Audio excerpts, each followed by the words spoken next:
about it, eh? Oh my gosh, dude! We are tying the FG knot. Yeah, I have a lighter for it, but we'll get there. So I'm going to walk you guys through tying the FG knot. It is one of the most, I think, in my opinion, profound braid to fluorocarbon leader knots that there is. And the reason for that being is it kind of acts like a Chinese finger trap. Wrap it a certain way. There are very minimum knots, so it actually creates like a streamlined flow that's going to allow this knot to go through guides a lot more, which up north, being from Minnesota, we throw a lot of hair jigs and things like that, light line for smallmouth bass. With other braid to fluorocarbon knots, you end up breaking a knot or it gets caught in your guides very often. Having a streamlined braid to fluorocarbon knot ends up being very beneficial. All that aside, there's two ways to tie an FG knot. One way is like you'll wrap, like the braid's coming off the reel, right? So you'll wrap the braid around a rod and you'll use that to be tight, and you'll pull the fluorocarbon, or like be holding something in your teeth, and you'll be holding and wrapping the fluorocarbon. Like, honestly, I can barely do it that way. Carl Jochimson, I gotta give credit to him, Elite Series Pro Carl Jochimson from Australia. He showed me this knot and how to tie it the way I'm about to show you. I want to see your guys' feedback to see if this is a way that clicks for other people like it did for me. So with that being said, we got a big spool of fluorocarbon and a gianter spool of braid. Daiwa J braid, 65-pound test, 20-pound test. We're using big line for the purpose of the demo. So we'll get right to it. I use this knot though all the time. Spinning techniques in particular, I don't throw anything but braid to fluorocarbon leaders on spinning rods. Being from up north, we're finesse gurus. Just kidding. We like to think so. And for the record, this is actually water. I work at a restaurant and I don't have cups, so I got Coors Light cups. Anyway, braid, okay? Imagine this is on the end of your rod.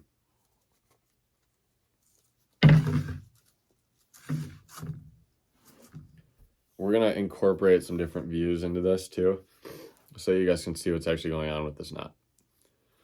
But, so you got your braid, right? Imagine it's coming off your rod. 2 fingers. These are gonna be your tension knobs. That's the way I like to look at it.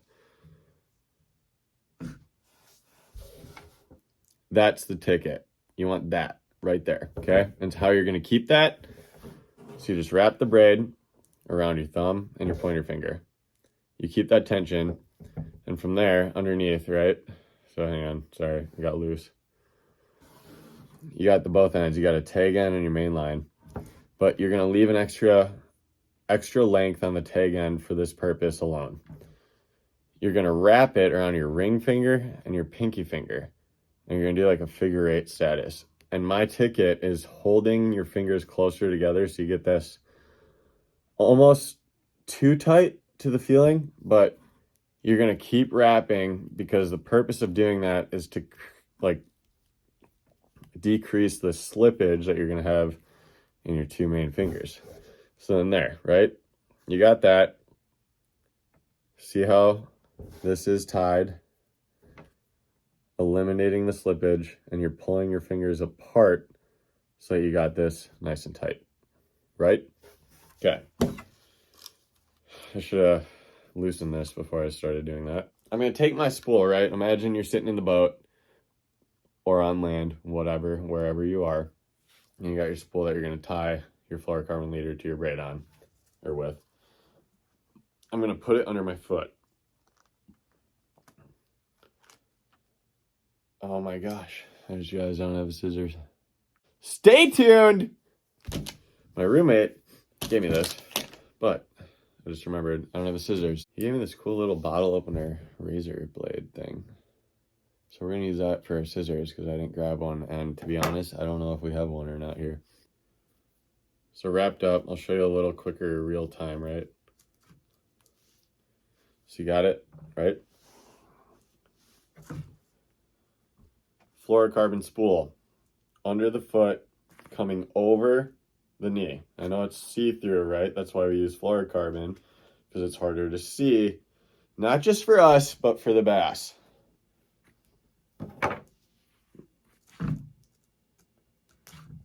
I'm gonna leave a little bit. That thing works good for the record. It's kind of cool. So the fluorocarbon, I cut it so it comes to about where my fingers are, right? I'm holding the end of the line. You want a little extra length just for the purpose of pulling it. So you got your braid, you got your fluorocarbon, and what you're gonna do is come over your hand. You wanna come over the top. So if you can see it from there, again, hopefully you're seeing a different view at this point. Coming over the top. And what I'm doing from there is utilizing my middle finger. That's why we left it untied like our pinky and ring finger. We left it untied because this one's doing the magic. So we're gonna guide the fluorocarbon with our middle finger. We're gonna reach over. It's kind of like playing a guitar. Okay? Reach over, grab it. Holding tight, we're gonna come through one of these ends. See, like when you put over this braid, it creates a section, and we're gonna go through one side, through the other, through one side, through the other. So we're gonna guide with our middle finger, come through, pull the fluorocarbon out, and pull it straight up. And we're gonna do that again through the other side. Each time you do that, you need to pull it straight and keep both lines tight as can be. I'm gonna do a few wraps. You do 28 wraps. Some people go 24, some people go 32. I go 28. The purpose for that is because eventually the wraps get so loose towards the end of this knot that it's basically meaningless. So, okay, I'm gonna do a few more to show you. Okay, so that was 1, 2, 3, 4, 5, 6, 7, 8, 9, 10, 11, 12, 13, 14, 15, 16, count with me, 17, 18, 19, 20, 21, 22, 23, 24, 25, 26, 27. Magic number 28. You're going to pinch the top of this knot. This is actually where I can probably show you. Use my mouth to get rid of it. So, do you see how that transfers onto this? So you just wrapped the braid so hard around the fluorocarbon that it won't budge, but it's streamlined, right? Interesting. From there, I'm gonna use my foot again, just for the sake of tying this, but so you pinch it with your fingers once you're done wrapping, right? Then you're gonna have 3 ends. So you're gonna have your tag end fluorocarbon, your mainline braid. I think that's that's the tag end braid, and your mainline braid. So you're gonna take your tag end fluorocarbon and your mainline braid, separating your tag end braid, and you're gonna just do 2 basic overhand knots.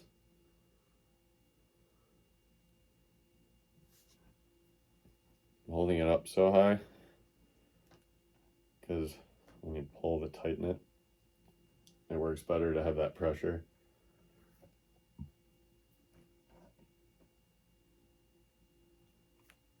Yeah, I make a weird face when I tie. So mainline braid, tag end fluorocarbon, 2 overhand knots with the tag end braid. From there, what I do, this is what Seth Feider taught me of this knot. is you take both braids, pull them to the side, and you got your main fluorocarbon line. And you're going to do an overhand knot. This is the tricky part, is closing this knot right. So as you can see, I got that loop, right, for the overhand. And what I do is I guide the slack with these fingers and use my 2 fingers to hold it tight right here. And the reason for this, there's a greater good. I just gotta make sure it's cinched right. But you want this, you're basically tying a little knot in the fluorocarbon as close as you possibly can get it to the head of this knot. Because if you think about this knot, it acts like a Chinese finger trap. So it's using nothing but straight cinching pressure on the mainline fluorocarbon braid to hold it in the pressure. So I just lost it.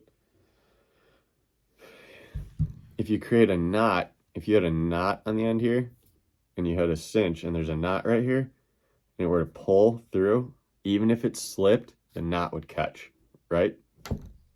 That's thought. But that, to secure it from knocking itself out of place, take your main line and fluorocarbon tag end after tying that fluorocarbon knot and tie 2 more overhands. I'll explain in a second.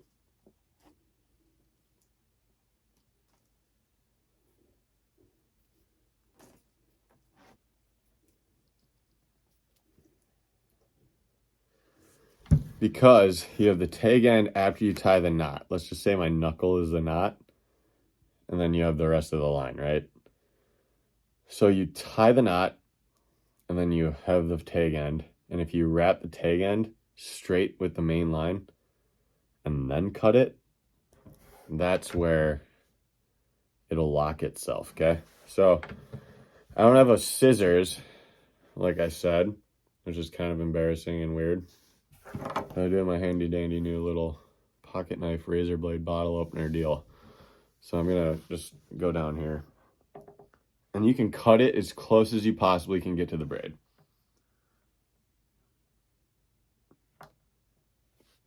Actually, that wasn't so bad. I was about to say much easier with the scissors, but it's not that bad. Okay.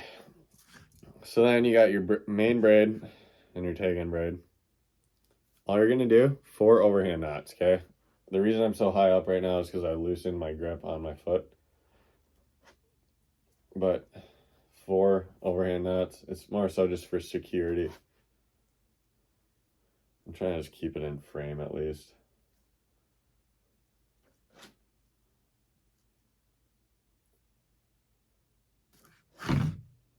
Oops. Anyway. So, you're done, okay? Then, nothing left else to do other than cutting the tag end. But, this is where it gets a little better. I leave about an 1/8 inch. Dang, that thing's sharp. It's kind of actually nice. I like it. Okay, this is probably more of a 1/4 inch. But, okay, you see that? That's the head of the knot. Main line is bent over. That's the tag end. We're gonna burn that down. So how you do that? So I had the lighter in the beginning. I guard it with my fingernails and I clinch the knot as close as I can to everything. And you use the side of the flame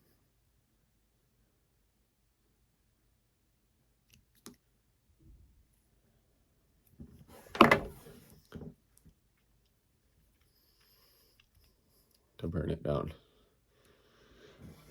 And the purpose for that is because if you don't burn it, think of it like if you cut a rope, like a boat rope that you're tying up your boat with or something like that.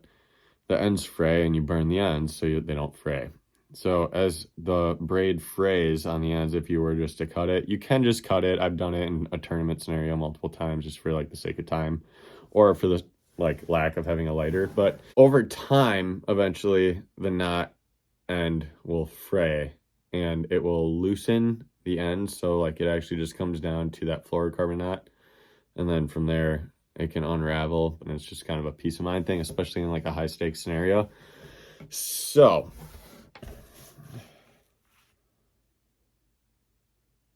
that's your knot. That is an FG knot. You got a couple little knocks at the top there, right? But otherwise it's pretty streamlined. And we're using 65-pound braid and 20-pound fluorocarbon. Guys, I love this knot. It's a really good one. I hope this helped. I hope it was detailed enough. And I hope you guys take the off season now. I don't care if you're down south or up north, and practice things like this. And you should learn it anyway. This way clicked for me one time. It's strong. I'm going to give myself line cuts before I break this knot. You're going to break one of the lines before you break this knot. Okay, I don't even know what just happened. Try it out. The FG knot. Thank you guys for watching. Tight lines.